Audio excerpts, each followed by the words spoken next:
In the dry northern plains of Burkina Faso, a quiet change is taking shape. Where the sharp crack of gunfire once cut through the air, you now hear the steady hum of water pumps pulling from newly fixed wells.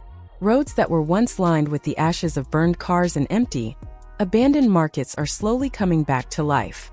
Families walk together again. Kids holding tight to their mothers, men guiding their cattle back to the villages they escaped years ago. For most of the last decade, the Sahel region of Burkina Faso was a place marked by what was missing: safety, schools, and any sense of hope. Armed groups tied to Al-Qaeda and the so-called Islamic State swept through the countryside, killing civilians, destroying crops, and forcing over 2 million people to leave their homes. Entire districts vanished. And it wasn't just land that disappeared, but trust. Trust between citizens and the state, between neighbors, even within families torn apart by fear and war. Yet today that tide is shifting. What we are seeing in Burkina Faso is more than a political change.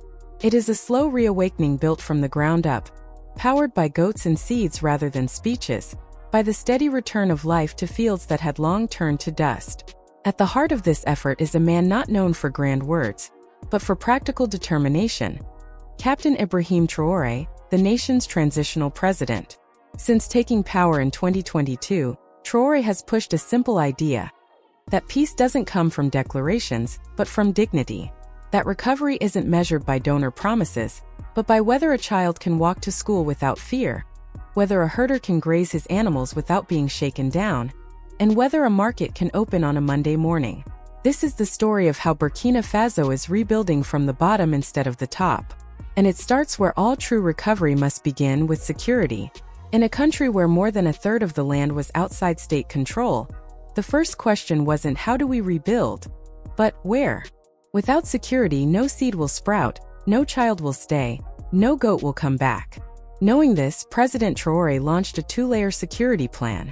The first layer was military: the creation and deployment of rapid intervention battalions, specialized units trained to move quickly and carry out targeted operations in unstable zones.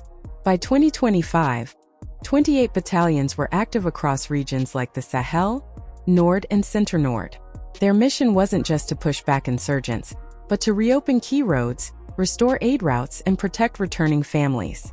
The second layer, less noticeable but just as essential, was the police and gendarmerie effort, built around new mobile intervention units. Unlike the military battalions that move in and out with precision, these units stay put. They speak with village elders, settle local disputes, and help stabilize daily life in communities recovering from occupation. Their job is not only to clear an area, but to remain and rebuild with the people. This approach, quick strikes followed by a steady security presence, has become the backbone of what many now call human terrain control. It isn't about flags or ceremonies.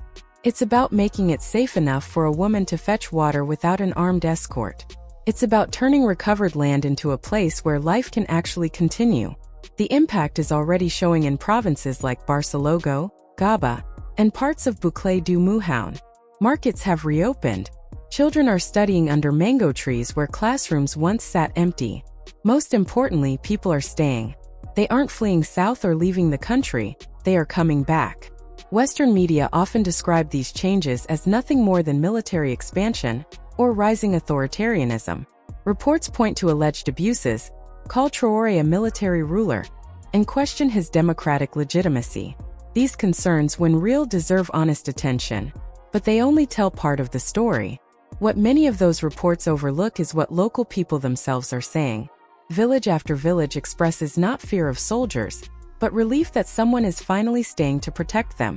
As one returnee in Damascus put it, "I would rather see a soldier at the crossroads than a gunman in my field."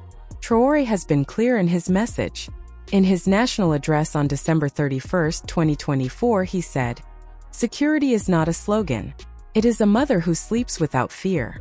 It is a boy herding his goats without being taxed by killers."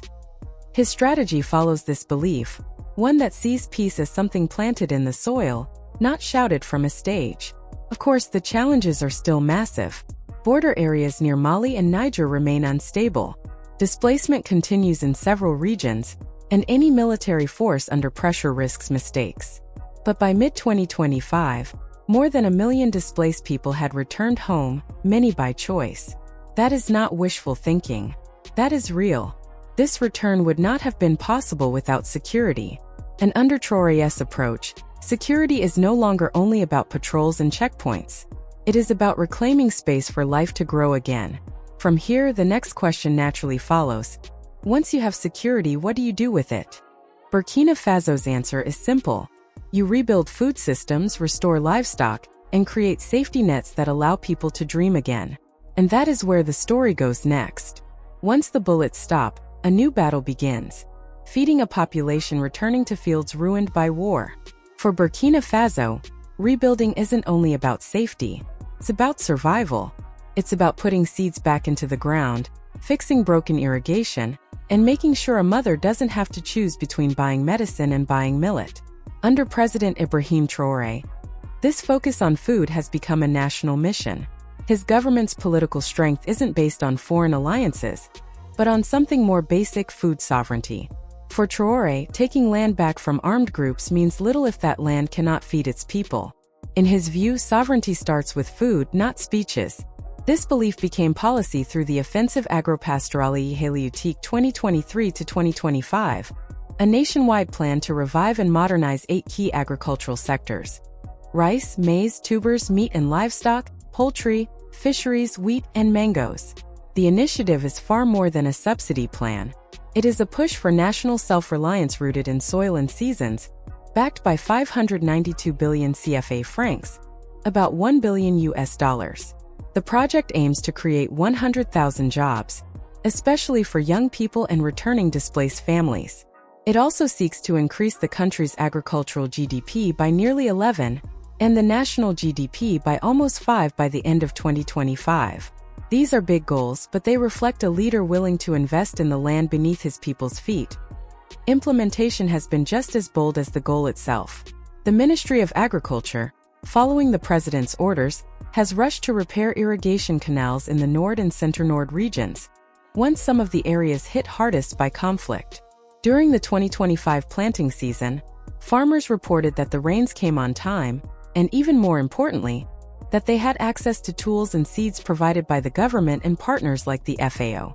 But the real change is not only in how food is grown, it is in how the whole food system is being reshaped. In the past, much of the food aid sent to Burkina Faso came from overseas. Ships arrived loaded with grain, rice, and canned goods to feed the hungry, but this often hurt local farmers trying to sell their own millet. That system is now being rethought. Under its homegrown school feeding program, the World Food Program has shifted from importing food to buying directly from local cooperatives. In districts like Arbol, Bassi, and Boromo, school meals are now cooked from local crops grown by small farmers, prepared by local women, and served to local children. The result is a small but powerful economy of food, dignity, and mutual support. This shift is spreading outward. With guaranteed buyers, farmers are planting more land. With safer roads, markets have opened again. And as trust in the value of work returns, displaced people are coming home not just to get by, but to sow and harvest. Of course, none of this is simple. Drought still looms. Roads, canals, and storage remain fragile. And critics in Western media warn about the risks of putting too much control over agriculture in the hands of a transitional government. Some describe the push for national production as isolationist or even populist. But these critiques often ignore the reality on the ground. In a country recovering from occupation, where food was once taxed by armed groups and children went hungry in silence, the power to feed yourself is more than a basic right. It is an act of resistance. It says that no gunman, no donor condition, and no distant expert can define a community's needs better than the people who work its soil. President Traore has made this the core message of his government. He speaks not in the language of technical targets and complex reforms, but of goats, grain, and groundwater. On a recent visit to a cooperative farm in Bouclé du Mouhoun, he reportedly told farmers, "You are the new front line. Your tools are your weapons." For many people in Burkina Faso, this idea rings true, because for the first time in years, the field is not only a place of loss, but a place of hope. Food sovereignty in Burkina Faso is not just a policy. It is a promise to rebuild not with imported pity, but with the hands of those who stayed and those who are coming back. And with every sack of millet sold in a market that has reopened, that promise moves one step closer to becoming real. Rebuilding a life does not start with a policy paper. It starts with a cow, a goat, and a small piece of land where they can graze in safety. That is the thinking behind one of Burkina Faso's most practical, people-centered recovery efforts: livestock resettlement kits for returning families. These are not symbolic gifts or political favors. They are carefully designed packages meant to give families a real, repeatable source of income from the day they return. Each kit includes one and 2 formale gods, or in some cases, asof and abil, along with the inougeveer to last until the first rains bring back the grass. Veterinary care is included, along with the training sessions, fascination drives, and links to regional feed markets. The goal is not just to bring animals back, but to restart a small local economy built around livestock, one of the 5 stable forms of wealth in rural Burkina Faso. For President Ibrahim Traore, livestock is not a side issue. It is a central pillar of the National Recovery Plan. En every God is a vertiere herd, en every herd a vertiere market, he said during a 2024 visit to Barcelona, one of the tovens weer the first livestock kits weer handed out to returning families. Livestock in Burkina Faso is more than a cultural symbol, it is an economic backbone. During the years of displacement, herds weer wiped out, stolen by armed groups or sold off in moments of desperation. Bringing animals back into rural homes is not only about meat or milk.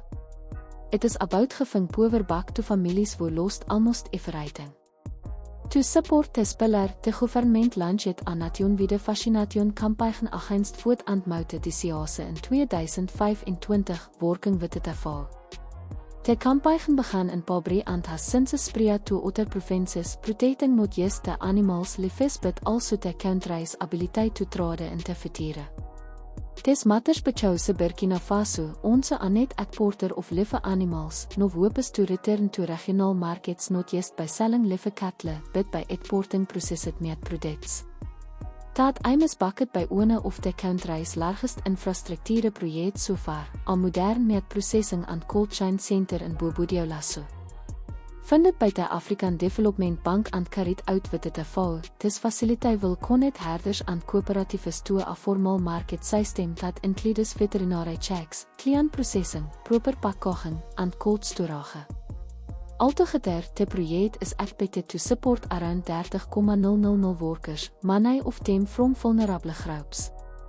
The most powerful part of this plan is its basic logic. It starts with what people already know of to raise animals. Then it adds the missing links, fascines, feed, storage, and transport to vonne te verlage pastiere to densiteitsplate. In verlages like Gabo en Tamasco, te Tchanga kan already besien. Families wo onze dependent on uitrations novrin livestock cooperatives. Women organise grazing rotations. Young people work as fascinators and feed suppliers. And instead of seeing animals only as a way to survive, communities are beginning to see them as a base for long-term stability. Western observers often miss the side of recovery, choosing to focus on high-level talks or broad economic numbers. But for the woman who nog ons toe breeding gods after having nothing, or the father who can sell a child to buy school fees instead of waiting for help, the effect is the red and live changen. Changen is hoever stilstand in te waai. Water is hard to access in te dry season. Sifting water patterns triaten te regrofte of pastiere. But the pad is clear. The state is not just talking land back. It is helping people take back their way of living. President Traore has often said that Burkina Faso will not rise because of slogans. It will rise because of work. And in much of the country, that work begins with the livestock. What is being built is more than food security. It is a rural economy that grows dignity along with gods, one that starts with the hoofprints in the dist and moves step by step toward a future built not on charity but on real capacity. This is not the finish line but it is a beginning. And in Burkina Faso, sometimes a neef beginning sounds like te bleed of a god and te klang of a watertrouwgevulling again. Recovery isn't only about what people have.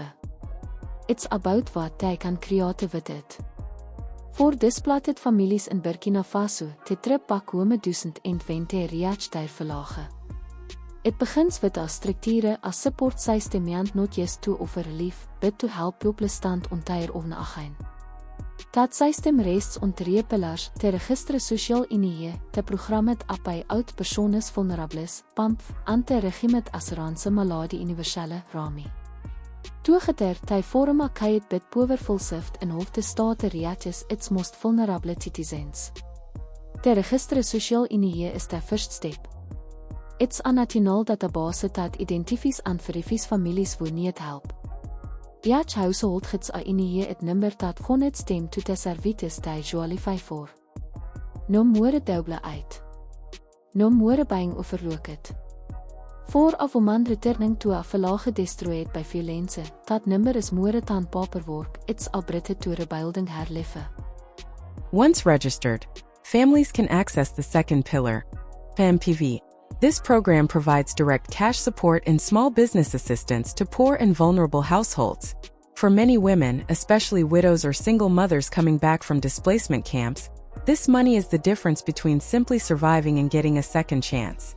Some use it to buy feed for their goats, others to restart small shops, repair damaged homes, or buy school supplies. But income alone doesn't guarantee stability.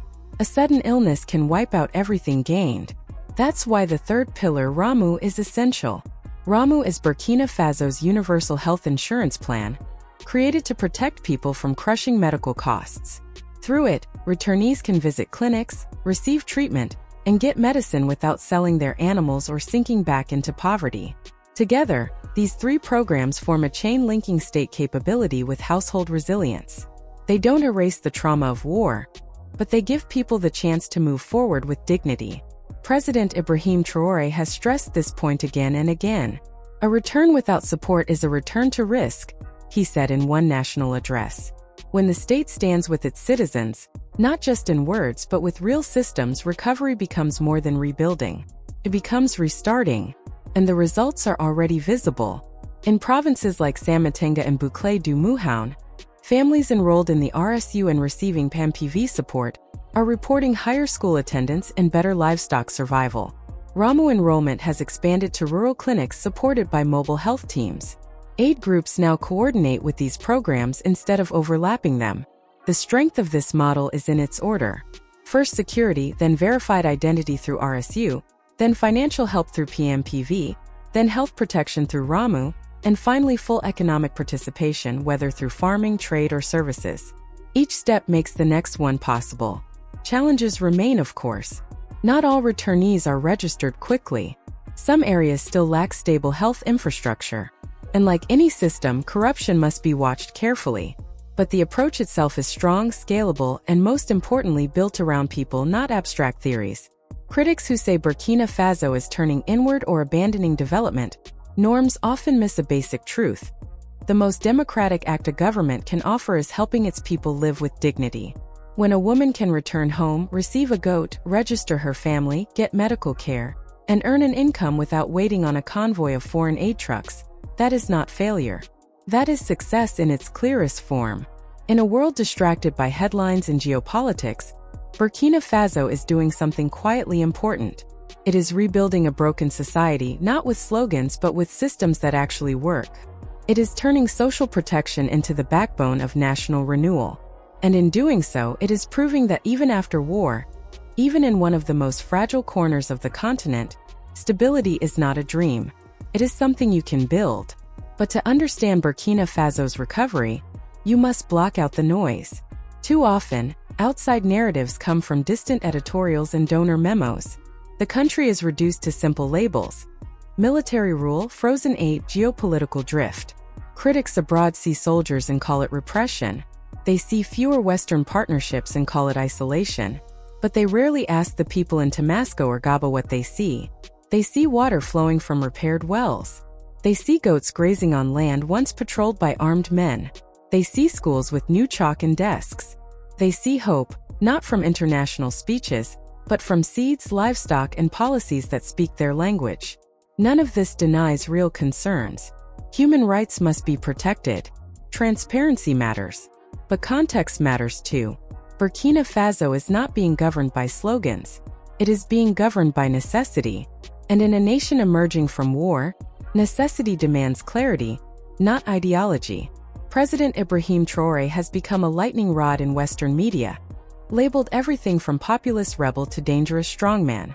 But these labels miss the point. His approach is working, not perfectly, not everywhere, but clearly.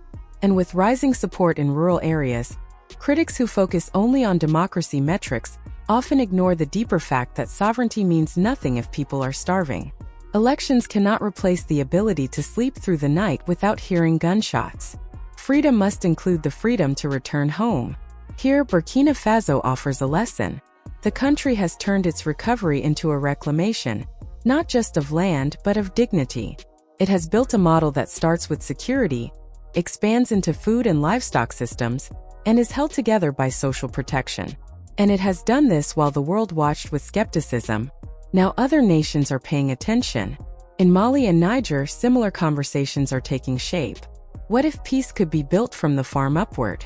What if aid could build capacity instead of dependency? What if leadership meant fixing daily problems instead of performing politics? As Traore said in one speech, Africa is not asking for pity. We are asking to work. We are asking for peace, for rain, and for the tools to till our land.